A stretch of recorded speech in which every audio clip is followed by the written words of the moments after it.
Let's go live now to the Minister for Emergency Management. Bridget McKenzie joins me live from Coffs Harbour. That report there, it's so hard to look at some of those images. They've got a long, long rebuild ahead of them, that community, don't they, Bridget McKenzie? Yeah, they really do, Kieran, and I think that sort of now that immediate response has been completed, we've rescued hundreds of people and made sure they are safe and secure despite tragically losing 21 Australians. We now start that very long road to recovery from this catastrophic flood event, particularly for those 7 local government areas in Lismore. I heard in that report talking about confidence and the confidence and knowledge to rebuild. And having spoken to the local member there, Kevin Hogan, regularly, been on the ground in Lismore itself, spoken to businesses, to farmers, to locals and indeed the local mayor. They know we're standing with them for the long haul. We've got the immediate response out the door, and I was there on Friday to be able to announce hundreds of millions of dollars from the Emergency Response Fund into flood mitigation projects so that that community can have the confidence to build back better so that this type of catastrophic event will be able to be mitigated using the very best science available to us. Today you've also announced the 500th, I believe it's called the Sky Muster satellite. Can you tell our viewers what that's about and where are they located around the nation? What's their purpose?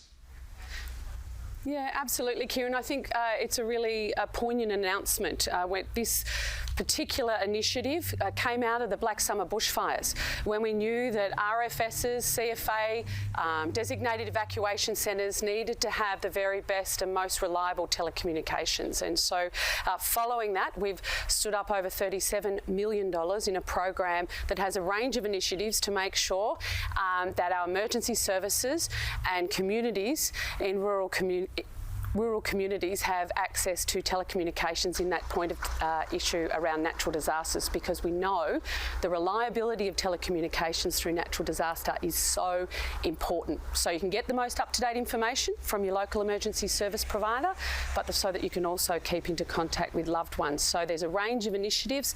We've had the 500th one rolled out. There is another 500 to go right around the country, and they range in a raft of different programs, from increasing power battery in mobile telecommunication towers, making sure that we've got temporary deployable assets into communities such as Lismore when a natural disaster occurs, and we know the NBN had their Sky Muster buses into those communities, Mullumbimby and the like, as soon as possible after the flood, to make sure communities had reliable communication.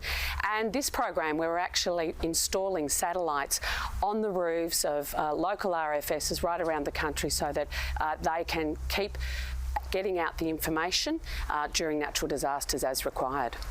When you talk about the resilience in the face of future disasters, what's the sort of discussion you've had with those on the ground in the Northern Rivers, for example, where we know there's been a long history of flooding? This was something very different. Has that prompted a discussion as to where people rebuild?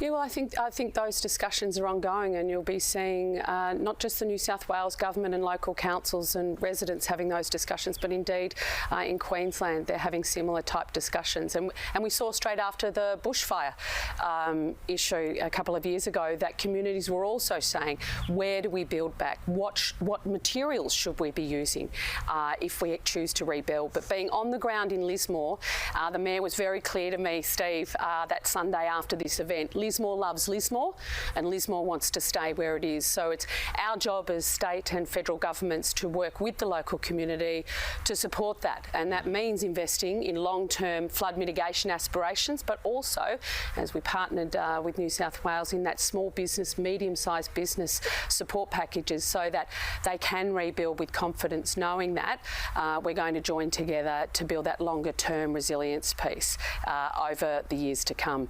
But this is going to take time, and I think we've all seen those stories of bravery and kindness throughout this event, and they're going to continue.